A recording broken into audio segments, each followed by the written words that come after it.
Hey guys, it's Jack. I want to tell you guys about the sponsor for today's show. It's Mando. Mando makes a whole series of male grooming products. They are unique in that they are a deodorant that you can use all over your body, on armpits if you like, but also wherever else you may deem necessary. And I have been using these products for about 3 months now. I've been using the body wash. It's bourbon leather. I've been using their bar of soap, which I really enjoyed, and also their deodorant. And so I exercise a lot and get very sweaty, so I need a deodorant that's going to do the job. And Mando has come through for me. You know, the body wash was great. I actually used all of that. Need to reorder some more. But the bar of soap was also very cool. It was very smooth, actually. So I hope you guys will go and check them out. They have a starter kit that's up there, and they have a special deal for Team House viewers. So the starter pack is perfect for new customers. It comes with a solid stick deodorant, cream tube deodorant, 2 free products of your choice, like mini body wash and deodorant wipes, and free shipping. As a special offer for listeners, new customers get $5 off a starter pack with our exclusive code. That equates to over 40% off your starter pack. Use code TEAMHOUSE at shopmando.com. That's shopmando.com. Please support our show and tell them we sent you. Smell fresher, stay drier, and boost your confidence from head to toe with Mando.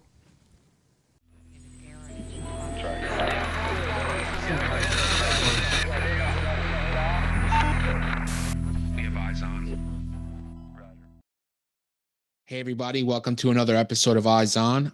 Really special guest today. We have Luis Rueda. He's a former senior CIA officer, spent over 27 years in the CIA. We have a great episode with him on the Team House. So after you watch this, if you haven't watched that yet, check that out. It's episode 254. The link will be in the description.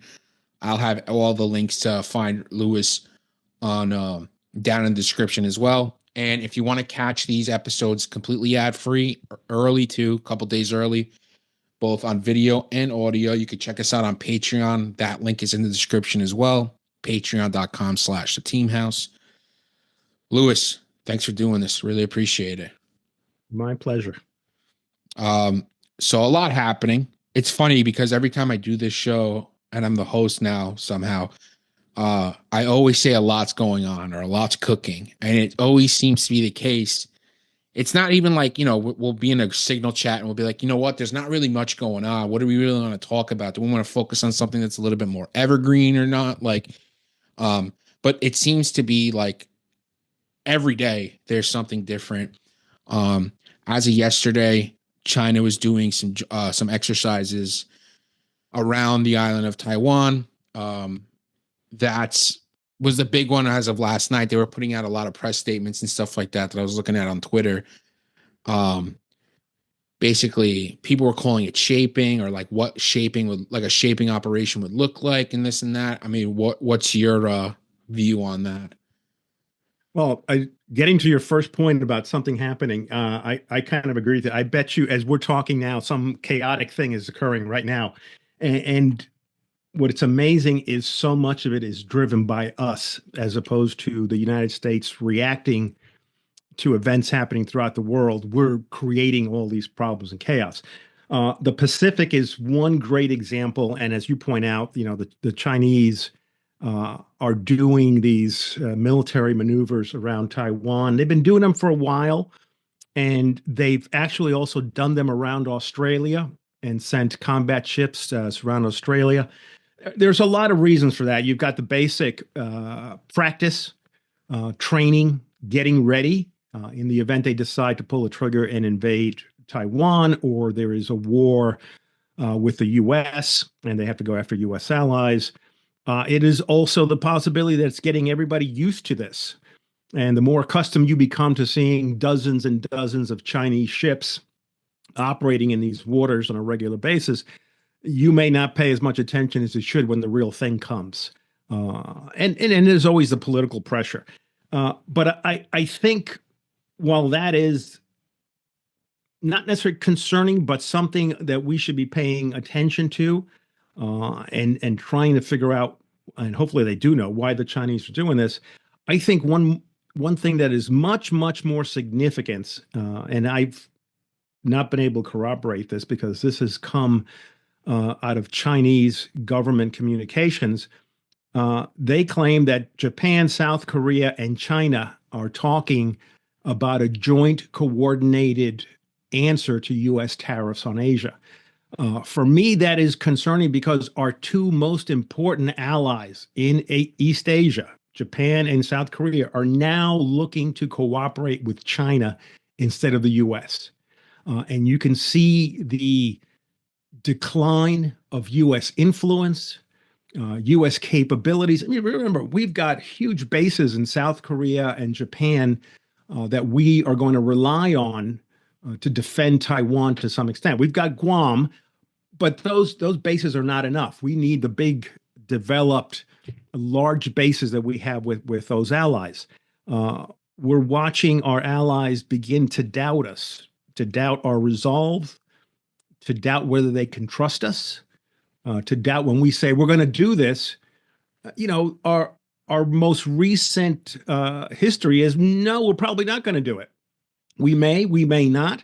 If it comes to us protecting you, we may start squeezing you as the troops start to land on the beach, and we may want something from you. And this all started when Trump won, and that's a number one. Trump administration won, pulled out of the TPP, the Trans-Pacific Partnership, where the U.S. had lined up all the nations, all the economic powerhouses of Asia, excluding China, in a economic community. And it was going to be an economic isolation of China. We walked away from that, and all these countries that had come on board, that we have coaxed, strong-armed, cajoled into joining, are left holding the bag and say, wait a minute, this is pointless. And it's not just the Asians, it's all the Latin American countries too that we had brought in, the Pacific Rim. So the U.S. leadership and U.S. influence in the Pacific and in other places has really declined. And I think that's going to embolden the Chinese as they begin to peel away our friends and allies, because they're also working very hard in Latin America, a big chunk of which borders the Pacific, that we may not be in a position to stop them from taking over Taiwan. And there could be a sense within the Chinese Politburo that despite what we say, we may not even do it. We may not even do it. So they're pretty much getting a free hand in Asia, and all our partners in Asia are saying, well, if the U.S. is not going to be there for us, we might as well make the deal with the devil. Yeah. God. Yeah, that's scary. I mean, it doesn't make sense too. It does make sense. Like there's a little bit of mixed signals coming out, right? Because usually the messaging out of the White House and the Trump administration, even from the first administration, was tough on China, tough on China. Mm-hmm. And it's clear that, we don't really, not that we don't want to be, but at least the administration doesn't want to be. I could see that there being a little bit of like a back and forth between like the business interests that are trying to do business in China and like the more traditional neocon, Reagan era Republicans who want to like project and be a little bit more tough and the world's policeman and, pick your label. It was interesting because before we started, you were talking about like, the broader sense of what we're going to talk about. And there's a loss of U.S. credibility internationally, and the isolationism. I mean, if I'm Taiwan and I'm seeing what's going on with Ukraine and our lack of, wanting to help them, I'm definitely worried. Yes. Yeah. I think, and they're not the only ones. I think there's a lot of countries that are worried. Since World War II, it's pretty much been the American era, and we have shaped and directed what the world looks like today, and not out of any sense of altruism that we love mankind and kumbaya. Yeah. It benefited the U.S. It benefited the U.S. economically. It made us a powerhouse Our military strength in part relies on the 150, 200, nobody knows how many bases we have around the world from friends and allies where we can project power. Countries are now looking and saying, well, that's all going away. The U.S. is willingly abrogating that leadership role. What fills the void? That hasn't been answered. Nobody knows. But that creates an era of instability, and even it affects the private sector. The private sector had a free hand economically throughout the world because the U.S. was there to ensure that a Western liberal economic, and I use liberal not in the left or right sense of the word, but in the sense of freedoms, the economic sense, created stability. It created markets for U.S. corporations to operate in.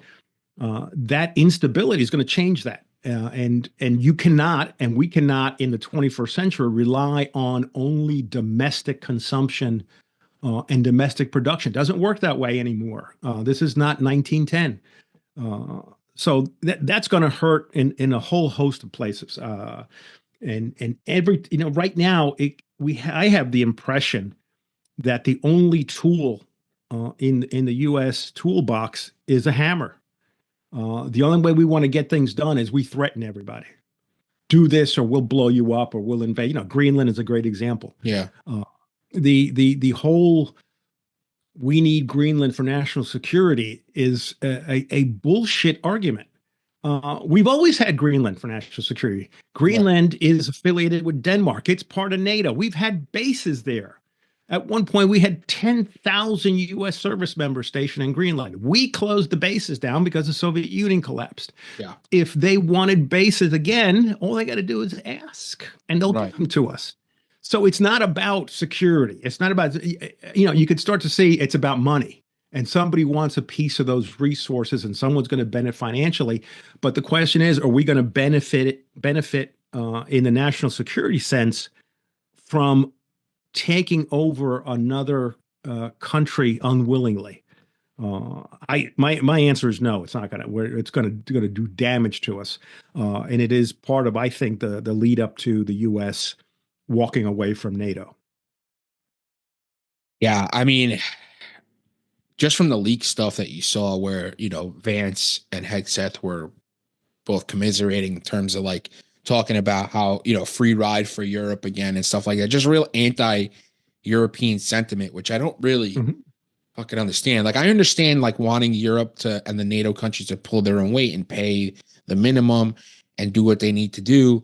And that's fine. And there's definitely ways of doing that. And like, if someone would, I have a hard time believing like all this messaging and going after Canada and Greenland is just to get the European nations that are in NATO to spend up to their share, right? Like, I can't, if that's the move, like, I can't really understand.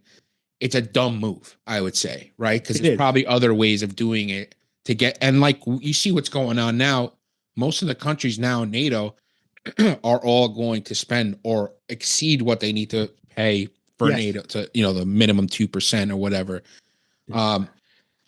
And it's good that Europe is stepping up, I think, for sure. But at the same time, like, you can't alienate your, like, what are we doing? Like, these are the allies we've had for the longest time. And Nick's talked about this a ton, where the only time Article 5's ever been triggered and used was after 9/11, when U.S. was the only one who did it. Right. So it's like, and they all showed up. It's just, everything. Go ahead, please. No, I'm sorry. It's frustrating because, as you point out, the Europeans already are doing what we need them to do, and they're right. They need to pony up more into defense. But it's not like they've had a free ride. And I'll give you one example. We fought in Iraq and Afghanistan. Where do we support that effort from in a big chunk? From Germany. Yeah. All the casualties that came out of Afghanistan and Iraq were flown into Frankfurt, where we have a huge military hospital, and their lives were saved by that. There are so many bases, so many capabilities we have. Afghanistan, as you point out, They all showed up. You can argue, well, they didn't do this part, or they didn't show up enough, or whatever, but they all showed up. Yeah. And we were in Afghanistan with NATO. So we get a lot out of NATO. This idea that we're subsidizing, we don't subsidize NATO. There is no NATO budget other than the one to keep the NATO headquarters buildings operational. NATO is based on every nation ponying up their military in the event of a conflict. The U.S. budget is not based on NATO. The U.S. military budget is based on what we need throughout the world and at home. And that money is not going into the pockets of the Europeans. It's building our military. In the 21st century, we cannot go it alone. If you want to go it alone, then you're going to have to put a draft in the U.S. and you're going to have to draft 2 to 3 million Americans, none of which want to do it. Sure. None of them want to go off to war, but you're going to have to do it, and you're going to have to sink the entire federal budget and then some into the military. Yeah. I mean, look at what that's going to do to the economy, because we can't do it alone. We've been pushing the Europeans to drag their asses out from Europe into the Pacific to help us with China. And they have. The Germans have deployed ships, the British, the French, they're all moving out there in coordination with the US. That's all going to go away. Sure. Because at the end of the day, the Chinese aren't going to invade Europe. It's the Russians. And we're not going to stop the Russians. And then why the hell should they stop the Chinese? And we're going to be by ourselves out there. And that's not going to be a pretty picture. So we're sort of shooting ourselves in the foot. And one concern I have with this administration, and I've seen it in others, to be fair, is there's very little understanding of unintended consequences and collateral effects. If we hammer South Korea as an example, because they need to do more, they need to provide more, and all this kind of stuff, and they're not doing it. So we're going to start pulling back from South Korea. U.S. administrations tend to look at that in isolation. They don't start looking at, well, how is Japan going to look at this? What's the impact on our ability to sustain combat operations in the Western Pacific without South Korea? And they don't look at all these things like, when you talk about Greenland, we want Greenland. They don't see what it does to other allies throughout the world who look at this and say, you guys are really out of control. Yeah. You can't be trusted. So they don't see what the third level of effect is going to be. They look at it in isolation. And that's going to be problematic. Yeah. You mentioned before we started recording, about a leaked Pentagon document about that the U.S. wouldn't send troops if Russia invaded the rest of Europe. Yeah. Yeah. I can't remember what one of the major news sources came up with this. I can't remember if it was AP or the New York Times, whoever it was. But there's a Pentagon document apparently circulating, leading the discussion of if the Russians attack Europe, what is the U.S. response? By treaty, the Europeans would flip whatever it is, Article 5, and the U.S. would have to send troops in to help defend Western Europe or Eastern now, whatever, all of Europe. And this document is saying we are not going to send troops or anything. Europe no hardware, nothing. Nothing. Europe will still fall under the nuclear umbrella. Okay. But okay, what does that mean? We're going to nuke Russia, right? And start a nuclear war? No, that's not going to. It's a bullshit piece of pablum to make everybody go. No, we're still there for you. That's not going to do anything. And so we're basically going to renege on our treaty agreements, which is not a surprise given that we reneged on every other agreement we have made, and leave the Europeans hanging. That in itself will embolden the Russians, because there's Russian officials coming back and forth to the U.S. nowadays, and they're discussing things. I'm sure the Russians will raise it, and somebody will say, well, we're not going to do this, we're going to do that, or whatever, and that emboldens the Russians, because the next step will be the Baltic states. Right. NATO members who will trigger Article 5 will say, "Man, we're not going to do anything for you." And you can tell the rest of the European countries believe we are not going to be there for them, because I just read an article that Germany has deployed German combat troops in Lithuania for the first time outside of Germany, except for Afghanistan 9/11. They're permanently stationed German troops there. So the rest of Europe saying, you know what, the U.S. is unreliable. The Poles are talking about nuclear weapons. Yeah. So We're going to have nuclear proliferation up the wazoo, because the French and the British nuclear arsenals are not going to be enough. So other countries are going to start getting nuclear weapons. if you're Poland, why wouldn't you? Yeah, exactly. You could see Poland, who is building up the strongest military in Europe, is getting extremely concerned and has no faith in the U.S. being there to deter a Russian attack. Yikes. Yeah, we're entering an extremely dangerous period of time. This is what provokes nations into making mistakes or taking risks that otherwise they shouldn't be taking, and kicking off a bigger global conflict. Yeah. And we're kind of stupid to think that, well, if that all blows up, we're fine here between our two oceans and we Right. just sit back. And it ain't going to happen. It'll eventually come to bite us in the ass. What's interesting is, though, like, we really have no problem moving equipment and men and 6B2 spirits over to Diego Garcia to like saber rattle for Iran. Yeah. Which I'm not saying Iran's not a problem, right? We've discussed Iran Right. on this channel a lot, and like I get it, the proxies are need to be stopped and stuff like that. Israel's done a good job of that, but I kind of feels, and this is a layman speaking, that obviously Iran should not be a nuclear power. I feel like they're probably doing this to try and get them to the negotiation table, and hopefully it works. But I don't know if we should be taking really our P's and Q's from like Israel. Because we all know Israel wants to bomb the shit out of Iran. It's what they wanted to do for the longest time, and I understand why they want to. Well, Israel wants us to bomb the shit out of Iran. Well, yeah, correct, yeah. They can do limited strikes, but to take out the Iranian infrastructure, that takes a sustained air campaign, which the Israelis cannot sustain. Guess who can? And that's the big problem. Yeah, I mean, look, the Iranian regime is far from one of my favorite things, but here's the thing, and it's one thing a lot of news media is not covering. Yes, the Iranians basically turned down the U.S. offer to negotiate, but they didn't. A lot of news media doesn't tell you why. The Iranian response was, "We can't trust you. We had an agreement." Yeah. And you walked away from it. And now you're in the process of walking away from the other agreement. Why should we believe that you're serious this time? Yeah.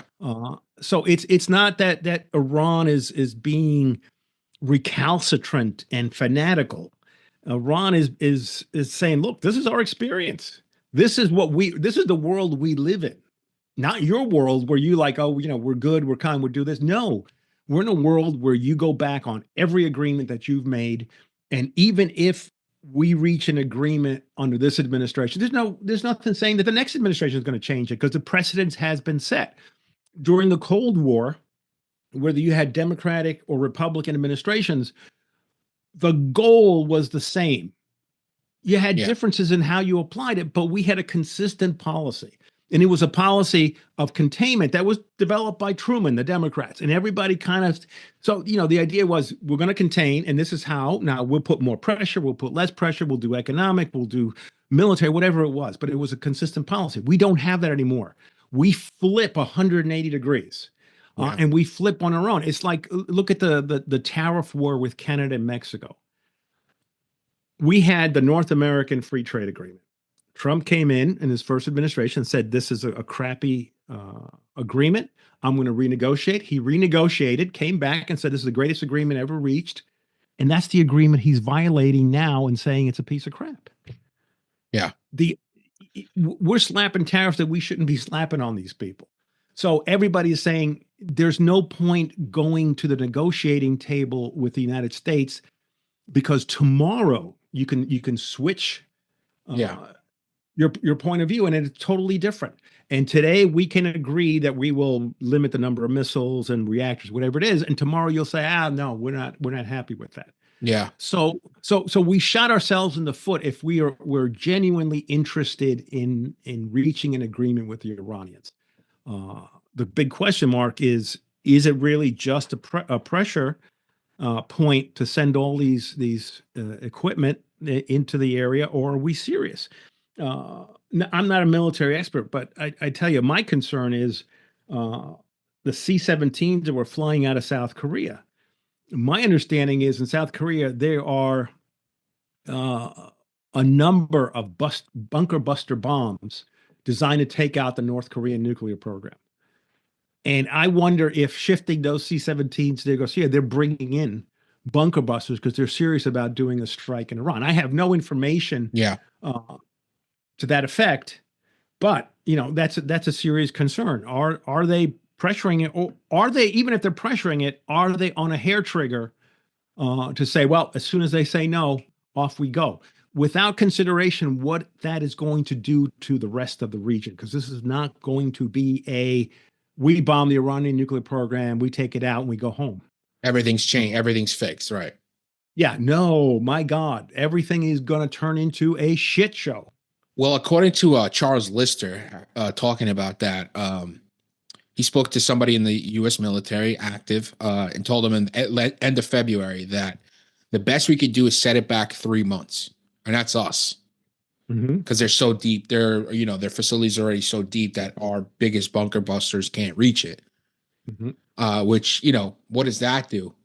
Yeah, it's probably 100% correct. I mean, it's not like the world doesn't know what our capabilities are. Sure. We've demonstrated them time and time again. And a bunker buster can go only so deep.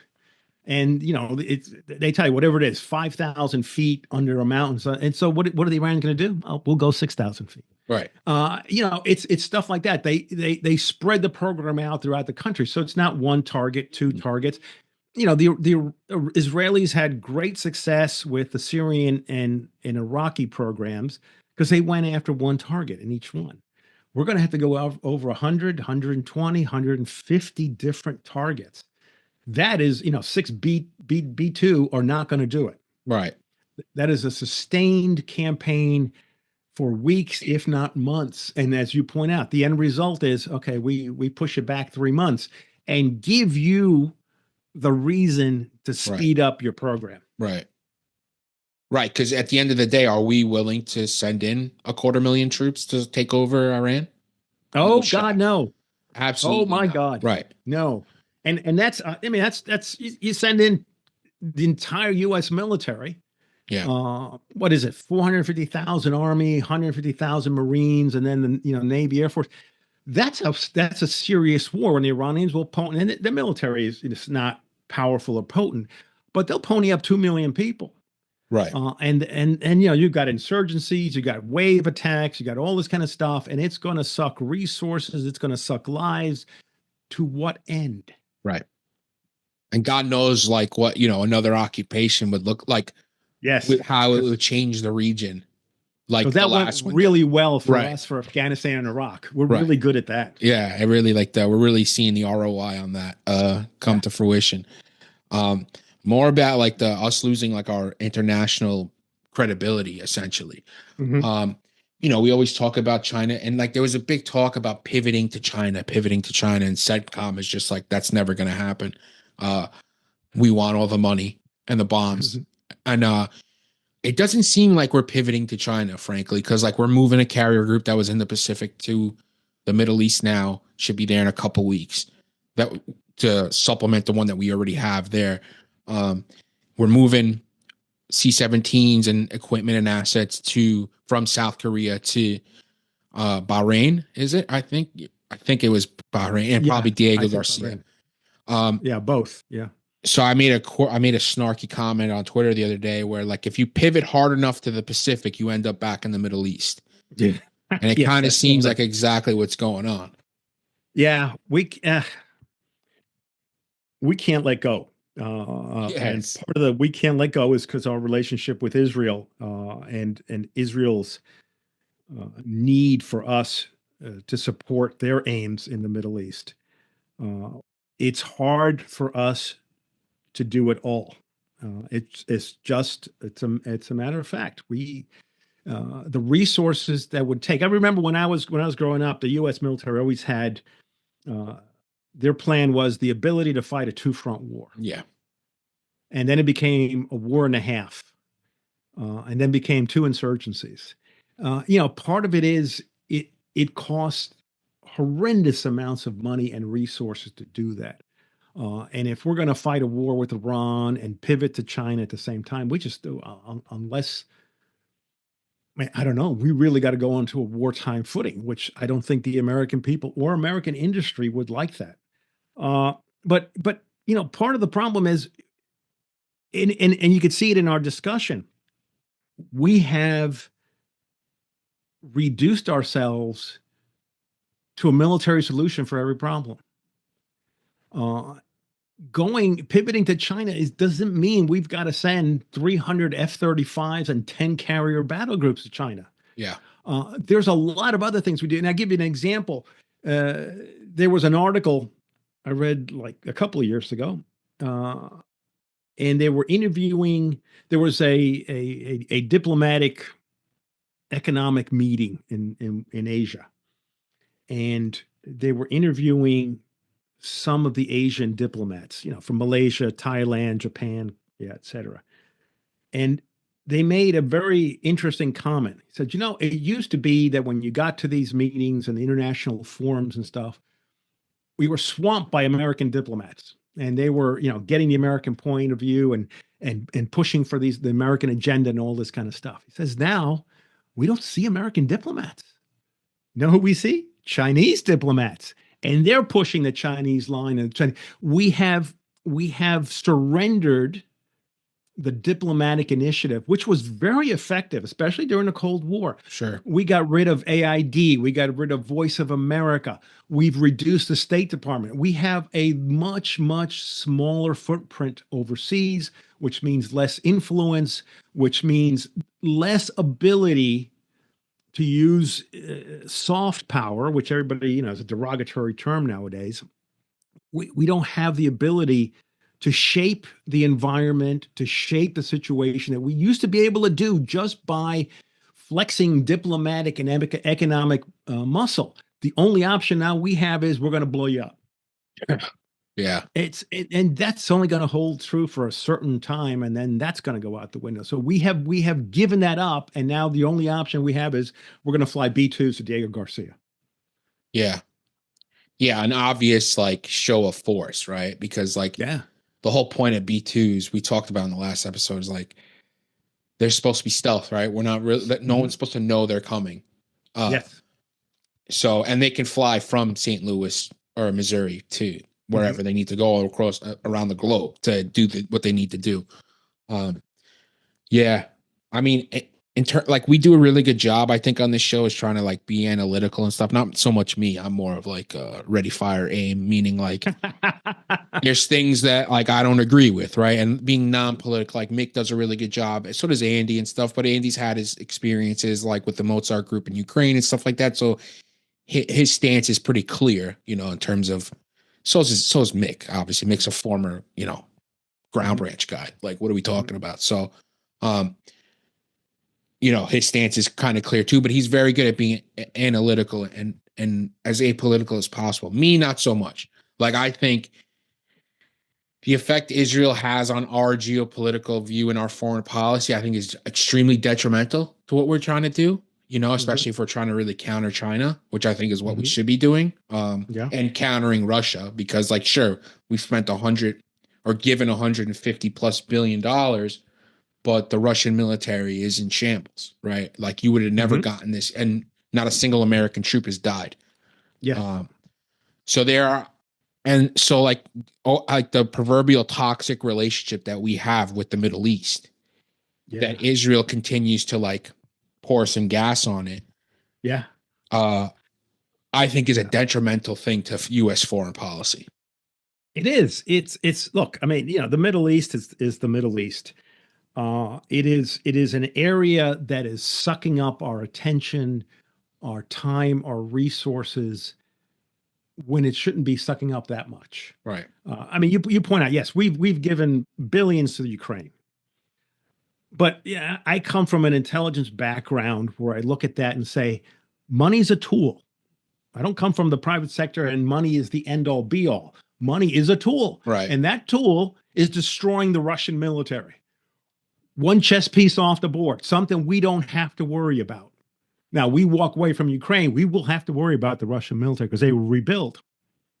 But it's just costing us dollars. Yeah. It's not costing us lives. It's not costing us tanks and aircraft and stuff. It is a logical administration would say, you know what, we're going to pivot to China, pivot to the Pacific, and in cooperation with Europe, we'll let Europe take the lead in Europe and counter the Russians. We'll help you. We'll be there, but you guys take the lead. We'll be behind you. And we'll take the lead in the Pacific, and you be behind us in the Pacific. And it works well. But what we're saying is, forget Europe, forget the Pacific and China. Let's focus on the Middle East. And I'm like, why? Yeah. What is that going to do to us? Yeah. It's because that's what we know, right? For the last 25 years. Yeah. I mean, you look at like even like China's capability in terms of just obviously naval and shipbuilding capabilities are insane in China. But they're like advanced like air-to-air missiles are as good as ours now, right? We used to have a huge lead on them, and we used to worry about development, and now it's kind of like we're slapping things together, like we're putting SM-6s, like the naval missiles on F-18s and stuff, and that's good, I guess, as like a band-aid. And we've had our longer range AMRAAM in development for the last 4 or 5 years. We still haven't seen one strapped underneath anything or inside of a bay of a F-22. So like these are real issues where China is producing these PL-15s that are like they're everywhere. You see them on every airplane. To think that they're not close to parity with us is crazy. Yeah, sure, they don't have as many aircraft carriers, but aircraft carriers are just big fucking targets. The Chinese have problems. Every military has problems. We saw that with the Russians, that we assumed the Russians were this, huge juggernaut. It fell apart. But you can't assume that's going to be the case all the time. Right. And the Chinese are very good. And I tell you what's frustrating. I don't get a sense that we have a real strategy, overarching strategy on how we are going to meet the threat. And I don't mean fight the war. I'm sure they got a strategy to fight the war. But how do we compete? As an example, they just announced this. What is it? The F-47, whatever it is. Yeah, the new stealth fighter. Yeah, we can't afford it. Right. It's break between that, the new ballistic missile submarines, the ICBMs we want to build. Also, there's no money. Right. We could take the entire federal budget and give it to the Pentagon, and the response is it's not enough. And we give them the entire GDP and everybody's salary, not enough. When you're spending $300, and it's going to be more, $1 million per aircraft. That's for the NGAD. Yeah. That's for the NGAD. That's that. Then you got the Navy's version coming up. I mean, how, a ballistic missile sub is what, $10 billion now? Yeah. You can't. We've got to look and say, how can we fix this problem? Because we're going to wake up one morning and that NGAD, we're going to have 2. That's all we can afford. Yeah. And I don't think we got a strategy on how we deal with Chinese manufacturing industrial capability. The fact that our military capability to build is declining. Our shipbuilding has serious problems. We're not. I mean, this is down the weeds, but we don't have enough welders to do the welding Mhm. on submarines, which is critical. I just don't think we're addressing the real problems. We're looking at it's buy, buy, buy. Yeah, Oh, the Chinese have this, that we need 10 of those. right. No, you need to come up with something that's affordable and realistic and how to counter them. And again, it gets back to my point. That's why you have allies. Uh, that's why you look at allies and say, what can you pony up in this strategy for us? The South Koreans and the Japanese have amazing technology. Do you think that maybe we could look to them and say, "Hey, can you pick up this side of the slack for us?" Right. Now, we don't want to do it because it's all about money. And if we let the Japanese produce this or South Korea, well, somebody in the United States doesn't make money.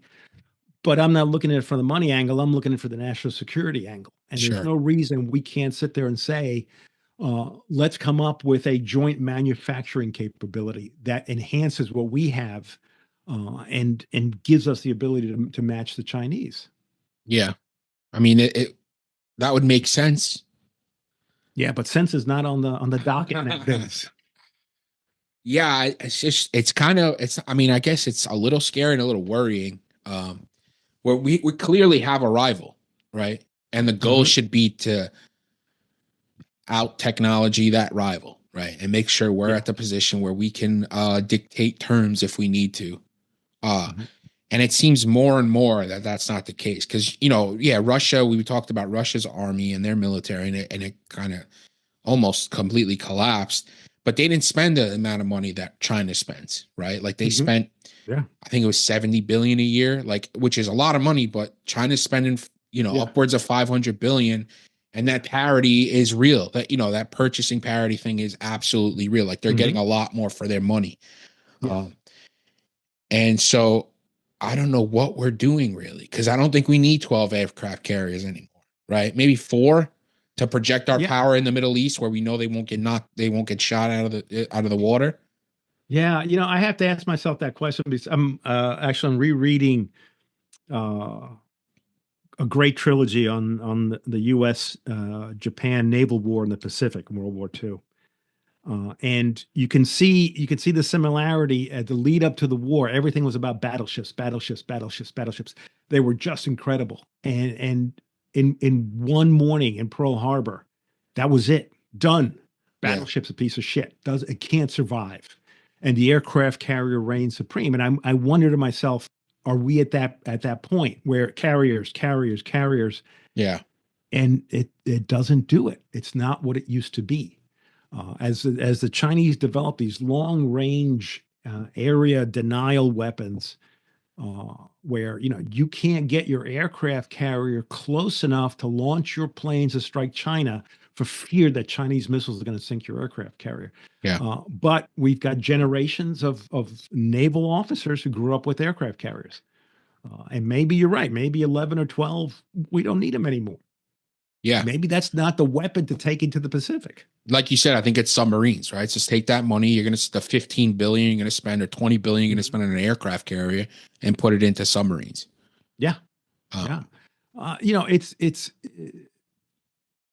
I I firmly believe that differing views, contrarian views, are critically important in decision making. Because if you've got groupthink and everybody thinks the same way, you're going to come up with the same solution. And if you have people who disagree with you, it forces you to think and say, are they right?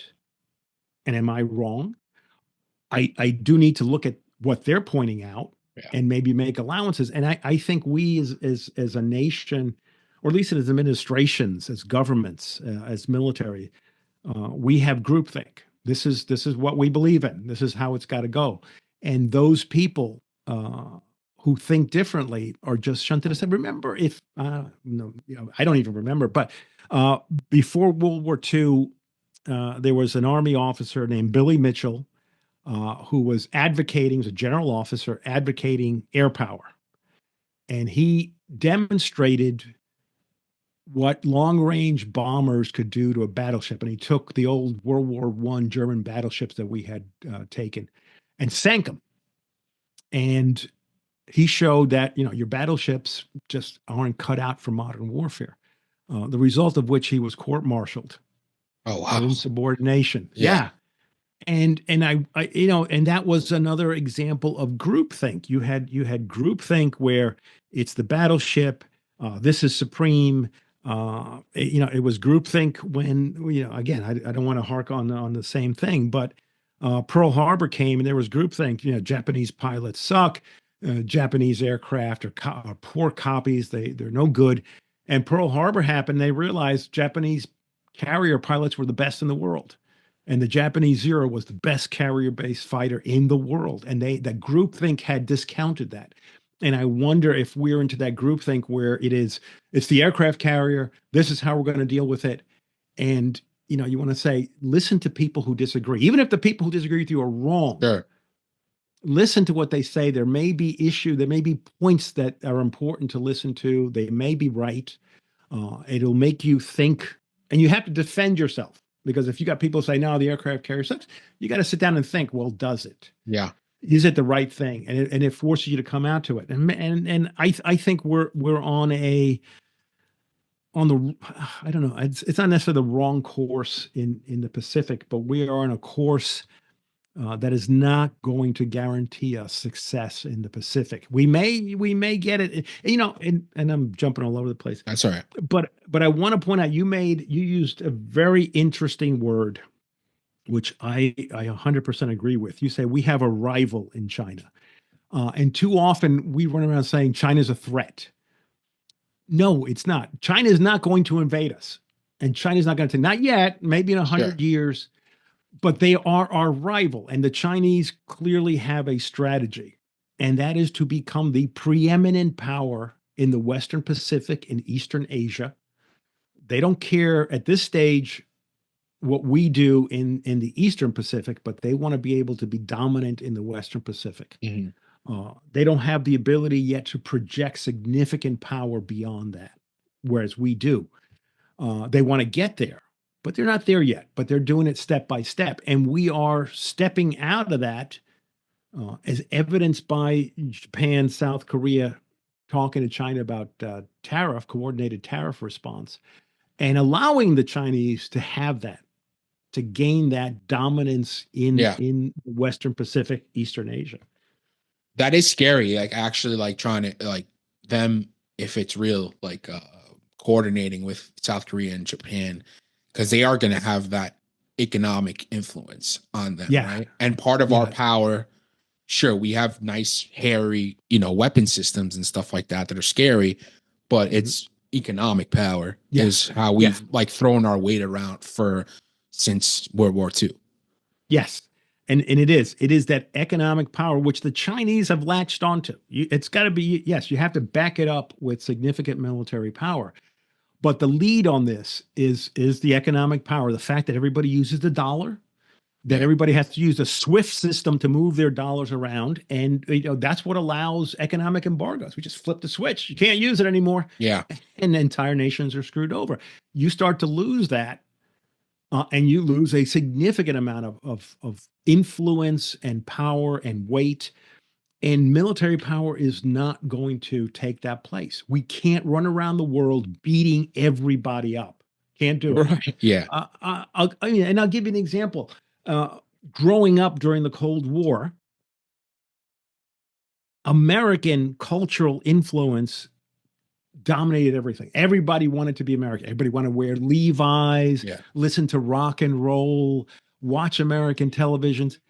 That's people kind of discount it, but that was amazing because you had an entire world that willingly came into the American camp. Right. And the other part of the world that was in the Soviet camp wanted to come in. I can't tell you how many East Europeans, Russians you talk to in the diplomatic circus, and they're like, oh, can you get some blue jeans? Oh, what about the latest Rolling Stone album? It was that kind of soft power influence was amazing. What it did to people, that's gone. We're now viewed, which is stunning to me, as the assholes on the block. Yeah, I mean, listen, I'm a big hockey fan, right? And that Four Nations was going on about a month ago, and people, and there was the beginning games were in Montreal, right? So when they played both anthems. When the United States anthem, they were booing. Yeah. And if you're Canadian, or even if you're American, you can kind of understand why they'd be booing, right? And you have seen like a big switch between their liberal party and their more conservative party that was more Trump-esque. The polls have flip-flopped completely, right? So it's not hard for people to look at the United States more and more, which is crazy, Canada, as more of a threat than anything else. And it's insane to think of that. Like, you want a better deal with Canada, you want a lesser trade deficit. Maybe number one, make some more shit in the United States that's affordable across the world to do that. Or number two, I don't know, you shouldn't be picking fights with allies. It's just real simple. Yeah, I mean, here's the thing. And again, we're going to jump all over the place. It is. Welcome to my brain. Yeah, it is stunning for me to find America on the other side now, where people boo us. Yeah, and people look at us, and it is, I think, a lack of understanding that governments and peoples are responsible for these deficits and stuff. You know, here the reason we have a deficit is we want to buy stuff from Canada.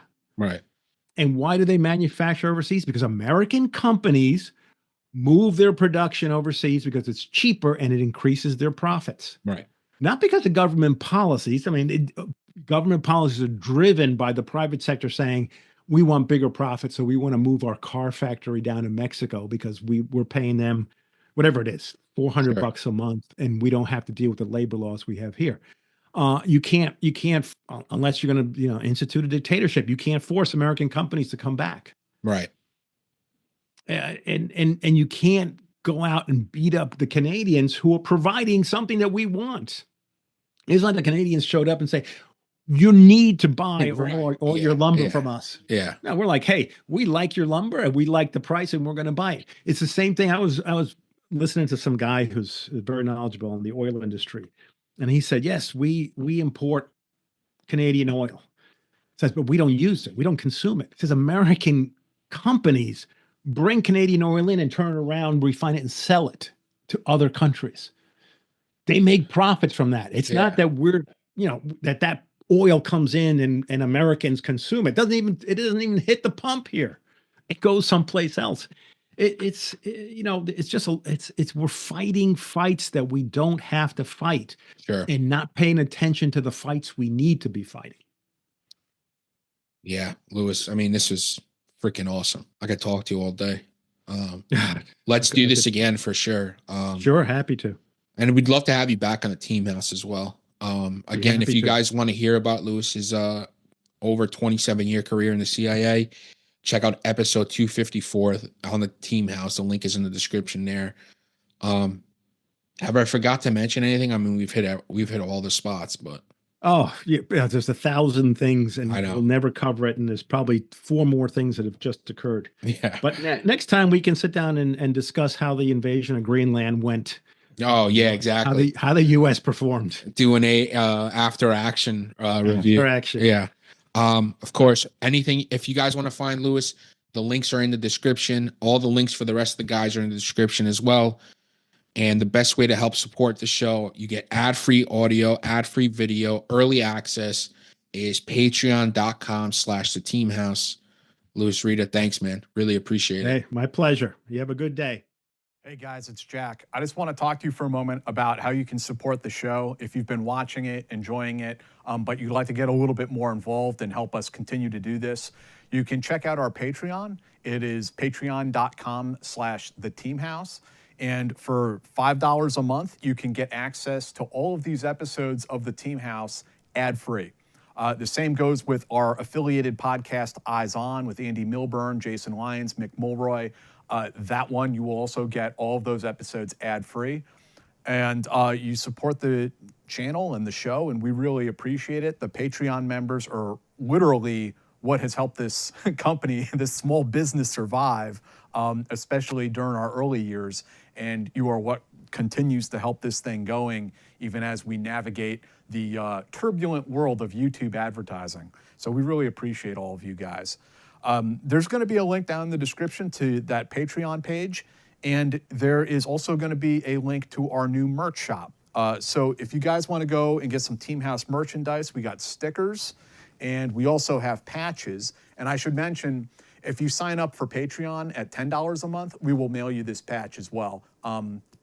So we really appreciate that. But they're also for sale on the merch shop. And additionally, they got t-shirts up there, water bottles, a tote bag, coffee mugs, all that good stuff.